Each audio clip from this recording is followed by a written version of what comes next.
I used to think that how long we live was just a matter of fate, that our genes held the answers. But as I read more, listened more, and paid attention to the stories unfolding around me, I realized it's not that simple. After age 70, the biggest factor in how long you'll live is no longer in your DNA. It lies in the smallest, most everyday things, like how you walk. At first, no one notices. A slower step across the street, a brief pause before stepping off the curb, eyes glancing downward more than forward. We brush it off as just getting older. But science tells a different story. Walking speed, something we often take for granted, is actually one of the strongest predictors of longevity after 70. Not because walking itself is exercise, but because the way you walk reflects how your entire body is functioning. Your heart, lungs, muscles, nervous system, and brain. Studies show that older adults who walk at or above 0.8 meters per second, around 2.7 feet per second, tend to live significantly longer.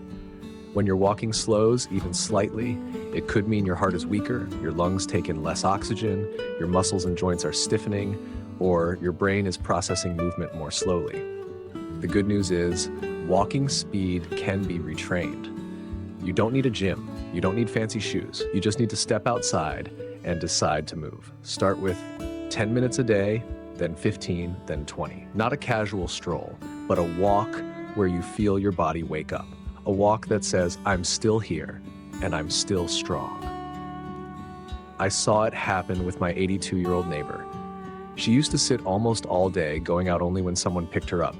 But after her daughter gave her a simple walking stick with a step counter and encouraged her to walk each morning, just 15 minutes, something changed. Her eyes got brighter. She spoke faster. Her steps grew firmer. Walking speed isn't just a number. It's a mirror reflecting how your whole system is working. And when your steps slow down, it's your body whispering, we need help. I never used to pay much attention to my hands. They were always just there, opening doors, holding a coffee cup, tightening a jar lid, carrying groceries. But then one day, something changed.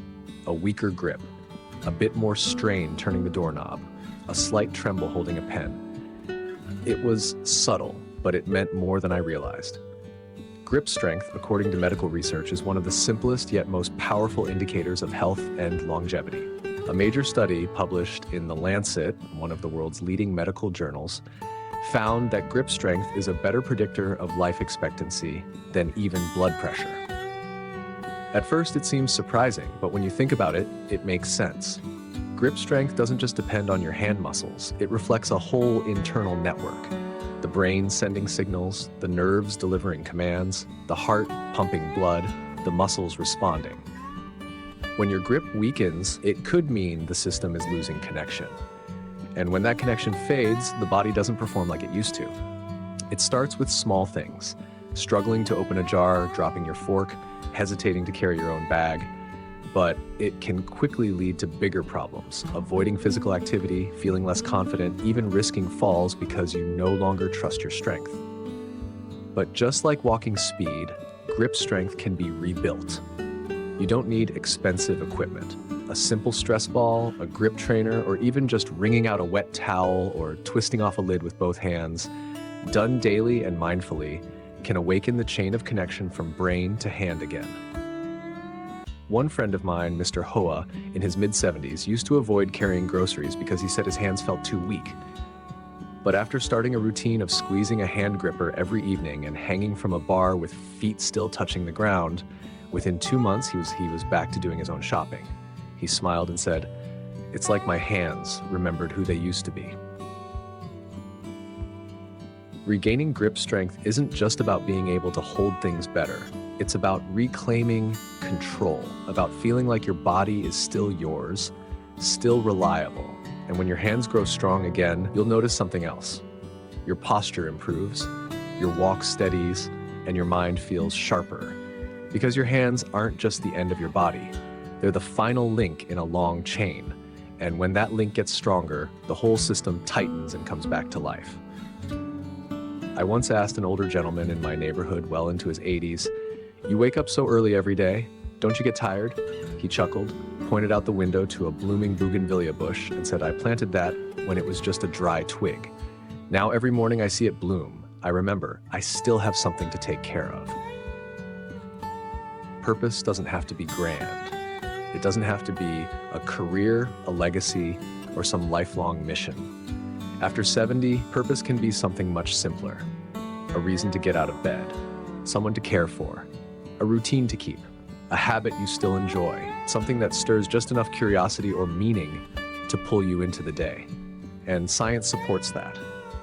A study from the University of Michigan found that older adults who reported having a strong sense of purpose were significantly less likely to die during the study period, regardless of their age, income, or health status. It's not just emotional, it's biological. Purpose keeps your brain engaged, your immune system active, your hormones balanced, and your nervous system alert. When purpose fades, these systems begin to power down. Sleep becomes less restful, appetite changes, movement slows, mood flattens. Life starts to feel like a slow drift. I saw this with a woman I know who used to love embroidery. After a painful loss in her family, she stopped. Over the next year, she grew thin, forgetful, and distant. Then one day, her granddaughter brought out her old sewing kit and asked her to teach her. Slowly, the spark came back. She had a reason to sit up, to focus, to smile. "I'm useful again," she told me. Your purpose doesn't have to be public or impressive. It can be writing one note a week to a grandchild, growing herbs on your windowsill, reading scripture, praying, or teaching someone something you know well. It can be quiet, but it must be real. Because when you no longer know why you're waking up, the days begin to lose their shape. But when you do, even for a small reason, your body knows it's still needed. And it responds. "We're not done yet," it says. "Let's keep going." There's something most people overlook. The rhythm of your heart when you're doing nothing at all. Not walking, not worrying, not rushing.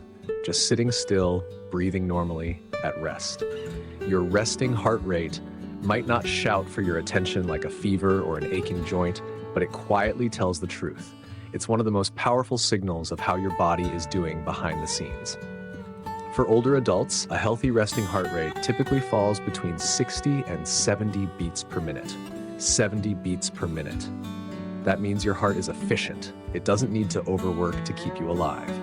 It beats slow, steady, and calm, leaving energy in reserve for when you need it. But if your resting heart rate is consistently above 80, and especially if it climbs into the 90s, that's your body warning you. It's like a car engine revving high even while parked. The outside might look fine, but the wear and tear is real on your arteries, your brain, your hormones, and your ability to recover from illness. Fortunately, this isn't permanent. Resting heart rate is trainable, and it doesn't require medication for most people, just a few consistent habits. Start with your breath. Inhale gently through your nose for 4 seconds. Exhale slowly through your mouth for 6 seconds. Do this for 5 to 10 minutes in the morning or before bed. Stay hydrated throughout the day. Even mild dehydration can raise your heart rate. Walk with purpose for 20 to 30 minutes a day. This strengthens the heart over time without strain. Add magnesium to your diet through leafy greens, avocados, pumpkin seeds, or a high-quality supplement to support heart rhythm. And most importantly, create space for calm. Every day, give your body 10 minutes of quiet. No screens, no noise, just stillness. When your heart is allowed to rest well, it becomes more resilient under pressure. You won't feel as winded climbing stairs. You'll bounce back faster after minor illness. You'll sleep deeper and feel more grounded. So don't ignore your resting heart rate. It may not make noise, but it carries weight. Because sometimes the best sign of life isn't in how fast you move. It's in how well your body knows how to be still. Most people think living longer is about avoiding setbacks, staying injury-free, never getting sick, keeping stress away. But real life, especially after 70, doesn't work like that. Setbacks happen. A cold lingers longer than it used to. You trip over a rug and pull your back. You lose someone. Plans change, routines get disrupted. That's why longevity isn't just about what you avoid, it's about how quickly you bounce back. Recovery speed, physically and emotionally, is one of the clearest signs that your body and mind are still adapting, still resilient. If you get sick and feel better within a few days, if you fall and regain your confidence, if you're upset but don't stay down for long, That's your system saying, I'm still in this. But if small illnesses seem to drag on, if sadness turns into withdrawal, or if energy takes too long to return, that's not just aging. It's a signal. Maybe your sleep is off. Maybe your inflammation is stuck in high gear. Maybe your nervous system needs help finding its balance again. Here's where your environment matters. Because resilience doesn't grow in isolation. Social connection is one of the most powerful health boosters there is. Studies, including a landmark one from Harvard, show that loneliness is as harmful as smoking 15 cigarettes a day. Let that sink in. Even one meaningful conversation a day, a phone call, a neighbor chat, a shared laugh with a grandchild can help regulate your immune system, lower stress hormones, and keep your mind alert. And then there's something less measurable, but deeply vital. Optimism. Not fake cheerfulness, but the quiet belief that something good still lies ahead. Research from Yale found that seniors with a positive view of aging lived 7.5 years longer on average than those with a negative view, even when their health status was the same. Optimism tells your body, I'm still part of this life.